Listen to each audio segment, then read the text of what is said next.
آقا کریم علیہ السلام نے اپنی سنت پر چلنے کی ترغیب ارشاد فرمائی اور ارشاد فرمایا میں تمہارے اندر دو بھاری چیزیں چھوڑ کے جا رہا ہوں، ایک اللہ کی کتاب، دوسرا اس کے نبی کی سنت۔ ان دونوں کو مضبوطی سے تھام لو، کبھی بھی گمراہ نہیں ہوگے۔ کتاب و سنت کے دامن کو تھامنے والا ہدایت کی راہوں کا مسافر ہوتا ہے۔ اور دوسرے ایک اور مقام پر ارشاد فرمایا علیکم بسنتی و سنت الخلفاء الراشدین المہدیین، تمہارے اوپر میری اور میرے خلفاء راشدین جو کہ ہدایت کا نشان ہیں ان کی سنت لازم ہے، اور فرمایا اس کو داڑوں کی مضبوطی سے پکڑ لو۔ اور ایک اور مقام پہ ارشاد فرمایا النکاح من سنتی من راغب عن سنتی فلیس منی، نکاح میری جملہ سنتوں میں سے ایک سنت ہے، اور جس نے میری کسی ایک سنت سے بھی اعراض کیا تو اس کا ہمارے سے کوئی تعلق نہیں ہے، فلیس منی، میرے سے اس کا رشتہ نہیں ہے۔ نکاح کو سنت قرار دیا اور ساتھ فرمایا کہ یہ میری سنتوں میں سے ایک سنت ہے، اور جس نے میری کسی سنت کو چھوڑا فمن راغب عن سنتی، اس کا یہ مطلب نہیں ہے کہ جس نے نکاح کو چھوڑا، نکاح بھی سنت ہے، نکاح بھی اس کے اندر مندرج ہے، لیکن جو الفاظ حدیث ہیں وہ یہ ہیں کہ من راغب عن سنتی، جس نے میری کسی سنت سے بھی اعراض کیا، منہ پھیرا، رخ پھیرا، تو فرمایا کہ اس کا میرے سے کوئی نہیں ہے۔ تو یہ کس قدر سخت وعید ہے حضور علیہ السلام کی طرف سے ان لوگوں کے لیے جو حضور کی سنت کا ترک کرتے ہیں۔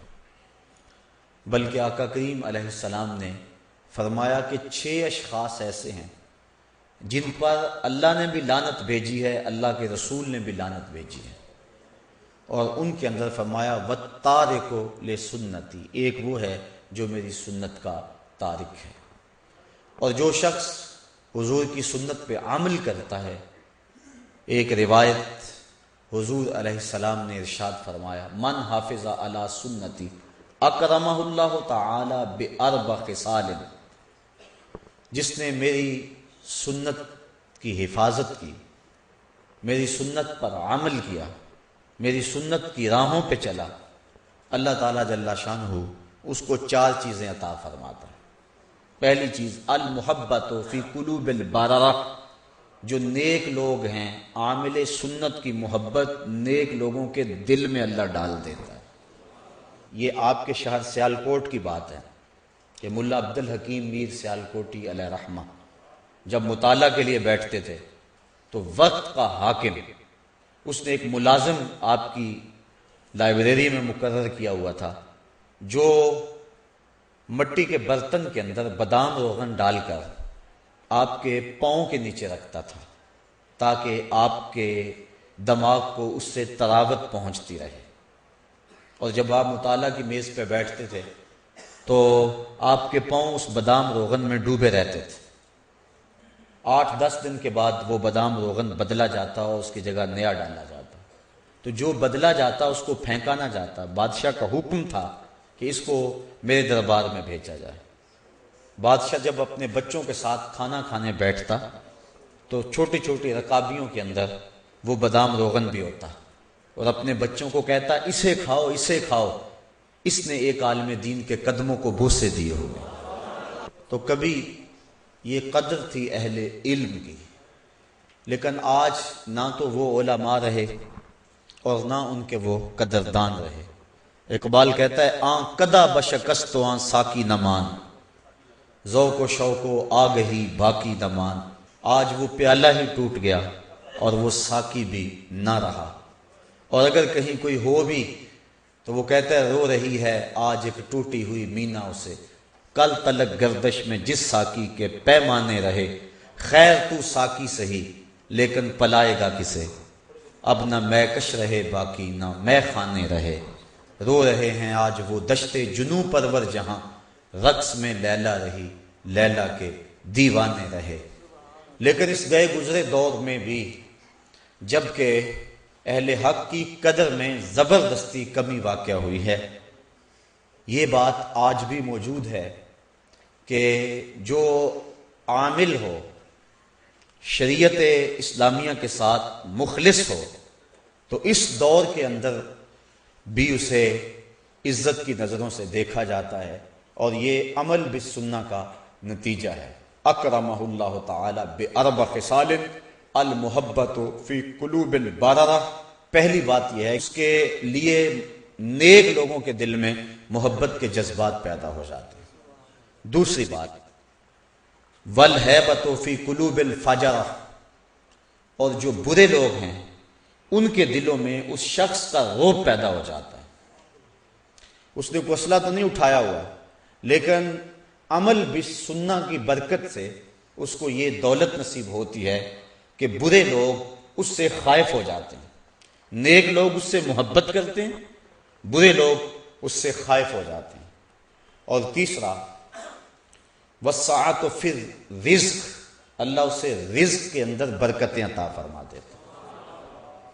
اور چوتھی چیز وسعت فی الدین، اللہ اسے دین میں پختگی عطا فرما دیتے ہیں۔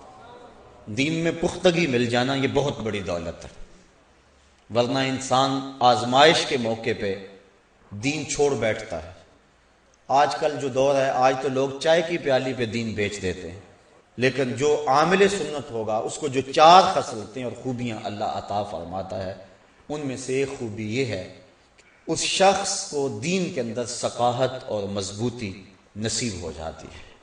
اس لیے اللہ تعالیٰ مجھے آپ کو توفیق عطا فرمائے، کہیں حضور کی سنت کا کوئی عامل ملے تو اس کی قربت اختیار کرنی چاہیے۔ ویسے بھی امام خویری نے ایک روایت نقل کی ہے، سیاتی زمان علی امتی یفرون من العلماء والفقہاء فیبتلیہم بثلاث، فرمایا میری امت پہ ایک ایسا وقت بھی آئے گا لوگ علماء و فقہاء کی صحبت سے دور بھاگیں گے، ان لوگوں کی مجلسیں اجڑ جائیں گی، اہل علم کے حلقے ویران ہو جائیں گے۔ ایک وقت آئے گا، پھر کیا ہوگا؟ اللہ ان لوگوں پہ 3 طرح کے عذاب مسلط فرمائے گا۔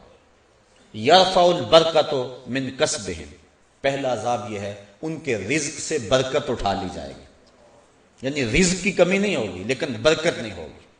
اور دوسرا ظالم حکمران ان پر مسلط کر دیے جائیں گے۔ یہ قوم ہماری بڑی خوش ہوئی تھی کہ ایک ظالم سے جان چھوٹی، لیکن مستقبل میں مجھے تو کوئی توقع نہیں، بلکہ میں نے کہیں کہا تھا کہ ہم نے پھولوں کی آرزو کی تھی، آنکھوں میں موتیا اتر آیا۔ تو حالات کبھی بہتر نہیں ہوں گے اس طرح، جب تک ہم خود صحیح نہیں ہوں گے اتنی دیر تک حالات ٹھیک نہیں ہو سکتے ہیں۔ اللہ کی رحمت کی چھتری بن کے حکمران ہمارے اوپر نہیں آ سکتے جب تک ہم اپنے عمل زندگی کو نہ بدلیں۔ کسی نے حجاج بن یوسف کو کہا کہ تو نے حضرت عمر فاروق کا دور خلافت دیکھا ہے، تو ان جیسا عادل حکمران کیوں نہیں بن جاتا؟ تو اس نے جواباً کہا تبازروا اتعمر لکم، تم ابو ذر کیوں نہیں بنتے؟ تم ابو ذر جیسے عوام بن جاؤ، میں عمر جیسا حکمران بن جاتا ہوں۔ تو جس طرح کے لوگ ہوں گے ان کے اوپر حکومت کرنے والے بھی اسی طرح کے لوگ آئیں گے۔ یہ ہمارے اعمال بد کی سزا ہوتی ہیں، بلکہ اللہ تعالیٰ قرآن مجید میں ایک موقع پہ ارشاد فرماتا ہے اگر تم اس کے حکموں کو توڑو گے تو تمہارے اوپر اور نیچے سے عذاب آئے گا۔ اوپر کا عذاب کیا ہے، نیچے کا عذاب کیا ہے؟ اوپر کا عذاب بارشیں، آسمان سے پتھروں کا برسنا، طرح طرح کے عذاب ہیں، آندھیاں اوپر کا عذاب ہے۔ نیچے کا عذاب زلزلے ہیں، اور زمین کا جو ہے وہ فصل نہ دینا، یہ نیچے کا عذاب ہے۔ لیکن حضرت عبداللہ ابن عباس رضی اللہ تعالیٰ عنہ فرماتے ہیں کہ اوپر کا عذاب یہ ہے کہ تمہارے حکمران ظالم ہو جائیں گے، اور نیچے کا عذاب یہ ہے کہ تمہاری اولادیں اور تمہارے ماتحت، تمہارے ملازمین خائن ہو جائیں گے، نافرمان ہو جائیں گے، گستاخ ہو جائیں گے۔ تو یہ نیچے کا عذاب ہے۔ تو اوپر سے بھی عذاب، نیچے سے بھی عذاب۔ سارے دن کا تھکا ہوا بندہ شام کو گھر پہنچا تو گھر میں نو ساس کا جھگڑا جاری تھا۔ اب اگر بیوی کو کچھ کہے تو گھر اجڑتا ہے، اور ماں کو کچھ کہے تو دونوں جہاں اجڑتے ہیں۔ بندہ پھنس گیا، نہ وہ بات سمجھتی ہے نہ وہ بات سمجھتی ہے۔ تو یہ ہے اوپر سے بھی عذاب اور نیچے سے بھی عذاب۔ اللہ تعالیٰ ان عذابوں سے ہمیں محفوظ فرمائے۔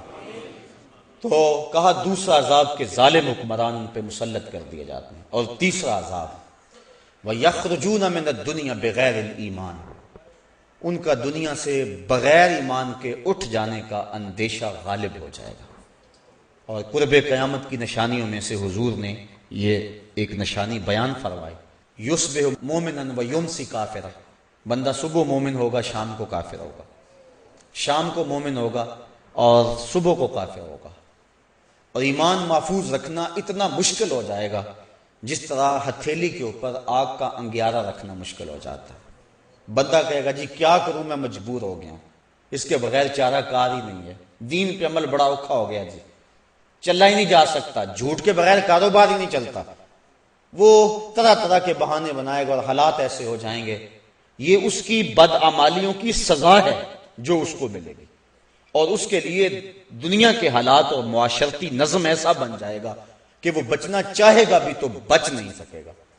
کوئی اپنی اولاد کی وجہ سے جہنم کا شکار ہوگا، کوئی شخص اپنے ملازمین کی طرف سے، کوئی اپنے کاروبار کی وجہ سے، بلکہ ایک روایت میں آتا ہے ایک عورت 4 مردوں کو جہنم میں لے جائے گی۔ عرض کیا حضور وہ کیسے؟ فرمایا ایک عورت کو جہنم کا حکم ہوگا، وہ عرض کرے گی مالک میرے باپ کو بلایا جائے، بلایا جائے گا، یا اللہ یہ میرا باپ اور میں اس کی بیٹی، میری تربیت کا جوہر تو اس کے ہاتھ تھا، آج جن گناہوں کے سبب سے میں جہنم میں جا رہی ہوں تو اس کا ذمہ دار یہ ہے، اس نے میری دینی خطوط پہ تربیت نہیں کی۔ اب وہ باپ جس نے اپنی بیٹی کی ہر فرمائش پوری کی لیکن دین نہیں دیا، وہ قیامت کے دن رب کے سامنے کیا جواب دے گا؟ اللہ تعالیٰ فرمائے گا اسے بھی پکڑو، اس کے باپ کو بھی پکڑو اور دونوں کو جہنم میں لے جاؤ۔ عرض کرے گی نہیں مالک میرے بھائی کو بلایا جائے، بھائی کو بلایا جائے گا، یہ میرا بھائی اور میں اس کی بہن، میں اس کی غیرت تھی، میں جب بے پردہ گھر سے اپنے لبوں پر حیا کی لالی سجا کر سڑکوں پہ آتی تھی، اس کے غیرت کا جنازہ نہیں نکلتا تھا، اس نے کبھی مجھے روکا تھا، اس نے کبھی مجھے منع کیا تھا؟ اگر اس کی غیرت جاگتی، اس میں احساس موجود ہوتا تو میں اتنی آوارہ نہ ہوتی کہ آج مجھے جہنم میں اس کی سزا بھگتنا پڑتی۔ اب وہ بھائی کیسے جواب دے گا جس کو خود چوکوں اور موڑوں پہ کھڑا ہونے کا چسکا ہے اور وہ کالج کے دروازوں پہ کھڑے ہو کر کے اپنی نظروں کو تسکین دیتا ہے اور سمجھتا ہے کہ میری بہن دوسروں کی نظروں سے محفوظ ہے؟ کل قیامت کے دن وہ بھی جواب نہیں دے سکے گا۔ اللہ تعالیٰ فرمائے گا اسے بھی پکڑو، اس کے باپ کو بھی پکڑو، بھائی کو بھی پکڑو، جہنم میں لے جاؤ۔ عرض کرے گی نہیں مالک میرے خامد کو بلایا جائے، بلایا جائے گا، یہ میرا خامد، اس کی اطاعت میرے اوپر لازم تھی۔ طلاق کی دھمکی ایک ایسی بات اس کے پاس تھی کہ مجھے جو چاہتا منوا لیتا، مجھے اپنے انداز میں ڈھال لیتا۔ ماں باپ کے گھر میں میری جیسی بھی زندگی گزری تھی، گزر گئی تھی، لیکن جب میں اس کے ہاں آئی تھی تو یہ اپنا رنگ مجھے دے دیتا۔ اب وہ خامد کیا جواب دے گا جو خود عورت کی باہوں میں باہیں ڈال کر پارکوں میں گھومتا ہے اور دوستوں کو چائے پہ بلوا کے اپنی بیوی کو بے پردہ سامنے بٹھوا کے کہتا ہے بتاؤ بھابھی کیسی ہے، جو اپنے دوستوں سے اپنی بیوی کے حسن کی داد مانگتا ہے، کل قیامت کے دن وہ بے غیرت خامد کیا جواب دے گا؟ اللہ تعالیٰ فرمائے گا اسے بھی پکڑو، اس کے باپ کو بھی پکڑو، خامند اور بھائی کو بھی پکڑو اور جہنم میں لے جاؤ۔ عرض کرے گی نہیں مالک میرے بیٹے کو بھی بلایا جائے، بیٹے کو بلایا جائے گا، یہ میرا بیٹا اور میں اس کی ماں، میرے سینے میں تو نے تڑپتی ہوئی ممتا رکھ دی تھی، اس کے چہرے کی اداسی میری زندگی میں اجاڑ ڈال دیتی، میری زندگی کا سارا حسن اس کے چہرے کی خوشی سے وابستہ تھا۔ اب یہ اگر مجھے کہتا کہ امی میں کھانا نہیں کھاؤں گا، تو نماز نہیں پڑھتی ہے، تو گھر سے بے پردہ نکلتی ہے، تو کیا میں اپنے اس بچے کی رضا کے لیے اپنے مزاج کو نہ بدلتی؟ اب وہ بھی کوئی جواب نہیں دے گا جس نے ہر خواہش پر مچلنا سیکھا تھا اور اپنی فرمائش کو ماں باپ سے پورا کروایا تھا، لیکن دین کے بارے میں کبھی اس نے اپنے ماں باپ کے کسی معاملے کے اندر کسی حکمت سے بھی کوئی بات نہیں کی تھی۔ اللہ تعالیٰ فرمائے گا اسے بھی پکڑو، اس کے بھائی باپ بیٹے اور خامن کو بھی پکڑو اور پانچوں کو گھسیٹ کے جہنم میں لے جاؤ۔ فرمایا اس طرح ایک عورت 4 مردوں کو جہنم میں لے جائے گی۔ تو صاحبو یہ زندگی ہماری گزر رہی ہے، ہم دیکھیں کہ ہم کسی کی شامت اعمال سے نہ پھنس جائیں، اپنے معاملات کو بھی حسن دیں اور نیکیوں کے نور سے اپنے من میں اجالے کی کوشش کریں۔